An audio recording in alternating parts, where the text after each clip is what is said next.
आज मी तुम्ही कधी बनवलेली पण नसाल आणि कधी खाल्लेली पण नसाल अशा पद्धतीची सुकी कांद्याची चटणी बनवून दाखवणार आहे, जी तुमच्या जिभेची चव खूपच वाढवणार आहे।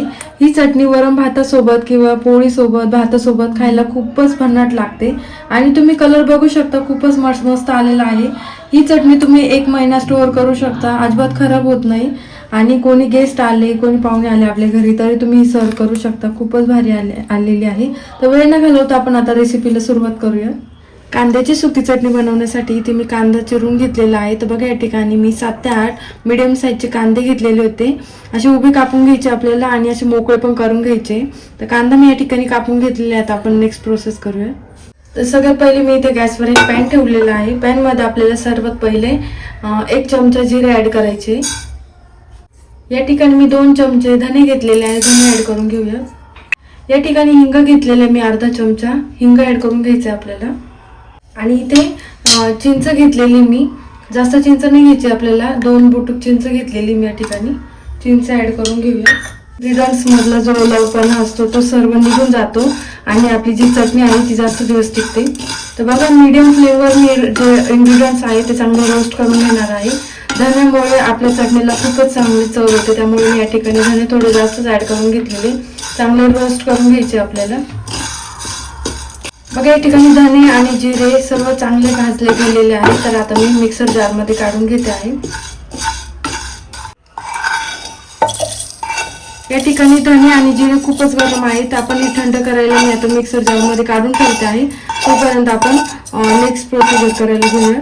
तर कांदा तळण्यासाठी मी या ठिकाणी तेल मस्त कडकडीत गरम करून घेतलेलं आहे। तर तेल आपल्याला या ठिकाणी सर्वात पहिले कडकडीत गरम करून घ्यायचं आहे आणि मगच याच्यामध्ये कांदा ऍड करायचा आहे। तर सर्वात पहिले आपल्याला या ठिकाणी थोडंच कांदा ऍड करायचं आहे आणि थोडं कांदा ऍड केल्यानंतर आपल्याला गॅसची फ्लेम या ठिकाणी लो करायची, म्हणजे जे तेलाचं टेम्परेचर जे आहे ते कमी होऊन जातं। या ठिकाणी आपल्याला कांदा एकखट्टी ऍड करायचं नाही, यामध्ये थोडं थोडं करून ऍड करायचं, म्हणजे एकसारखं तळलं जातं। या ठिकाणी बघा या ठिकाणी तेलाचं जे टेम्परेचर आहे ते कमी झालेलं आहे। या ठिकाणी गॅसची फ्लेम जी आहे ती मी लो केली होती। तर आपल्याला या ठिकाणी 10 ते 15 सेकंदच आपल्याला लो ठेवायची, मग आपल्याला हाय फ्लेमवर कांदा तळायचा आहे, म्हणजे कांदा आपल्याला चांगला गोल्डन ब्राऊन कलर येतो। कांदा एकखट्टी ऍड करायचं नाही, आपल्याला थोडं थोडं करूनच ऍड करायचं आहे। बघा या ठिकाणी हळूहळू करून सर्व कांदा ऍड करते। कांद्याला चांगला गोल्डन ब्राऊन कलर येईपर्यंत आपल्याला कांदा फ्राय करून घ्यायचा आहे। या ठिकाणी जसं आपण बिर्याणीसाठी फ्राय करतो, एकदम त्याला गोल्डन ब्राऊन कलर येतो, सेम त्या पद्धतीने आपल्याला या ठिकाणी कांदा गोल्डन ब्राऊन कलर येईपर्यंत फ्राय करायचा आहे। जास्त काळा पण होऊ द्यायचा नाही, तर आपली चटणी ही खूप कडसर लागते, त्यामुळे आपल्याला या ठिकाणी नॉर्मली कलर होऊ द्यायचा, आपल्याला जास्त काळा पण नाही करायचा आहे। या ठिकाणी कांद्याला मस्त गोल्डन ब्राऊन कलर आलेला आहे, तर मी आता कांदा या ठिकाणी काढून घेणार आहे। तर बघा या ठिकाणी एका प्लेटमध्ये असं टिश्यू पेपर टाकून घ्यायचं आणि मगच कांदा काढायचा आहे, म्हणजे त्याच्यातलं जे तेल असतं ते चांगलं ॲब्झॉर्ब होतं याच्यामध्ये आणि कांदा तेलकट राहत नाही।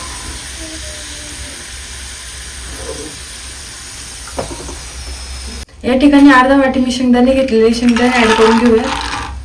शेंगदाणे आपल्याला चांगले तळून घ्यायचे। या ठिकाणी शेंगदाणे सोबतच आपल्याला या ठिकाणी लसणाच्या पाकळ्या ऍड करायच्या आहे। तर मी 7 ते 8 लसणाच्या पाकळ्या घेतल्या होत्या, या ठिकाणी सोललेल्या नाही, बिना सोलताच टाकलेल्या मी, म्हणजे चव खूप छान लागते। तुम्ही या ठिकाणी सोलून पण टाकू शकता। बघा या ठिकाणी शेंगदाणे आणि लसूण चांगलं फ्राय झालेलं आहे, तळलं गेलेलं आहे। तर मी या ठिकाणी गॅस बंद केलेला आहे।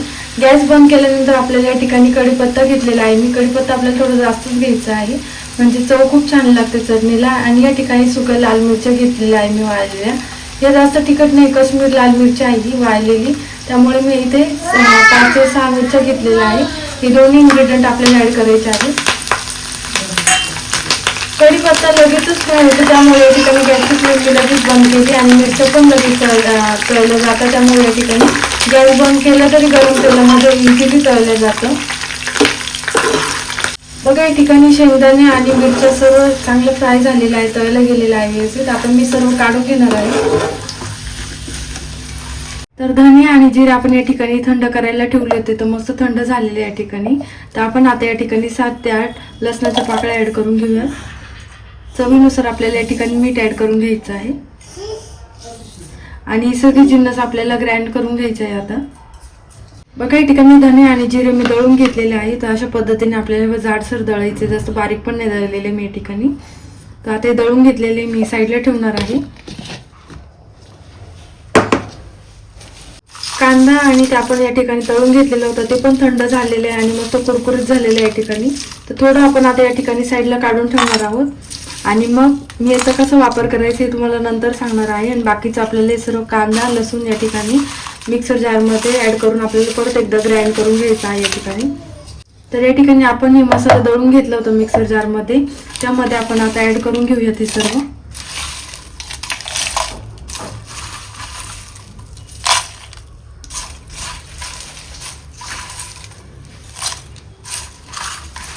तर बघा या ठिकाणी जेवढे इन्ग्रेडियंट्स मी तळून घेतले होते ते सर्व ॲड केलेले मी यामध्ये आणि थोडे साईडला काढून घेतले होते.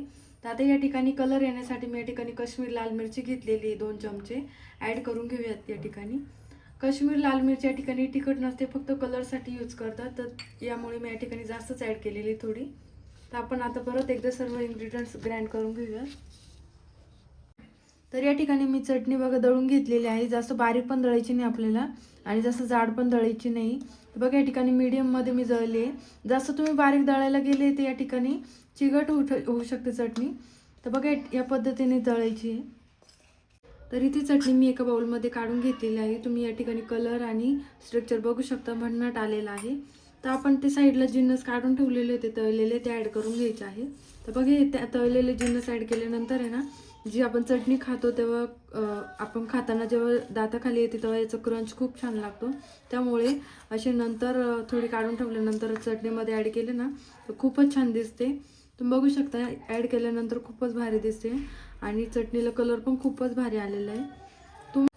तुम्ही पण सेम अशाच पद्धतीने चटणी घरी नक्की करून बघा. तुमची चटणी कशी झाली मला हे कमेंटमध्ये नक्की कळवा. चॅनलला सबस्क्राईब करा, त्याचबरोबर बेल आयकॉन देखील प्रेस करा. Thank you so much.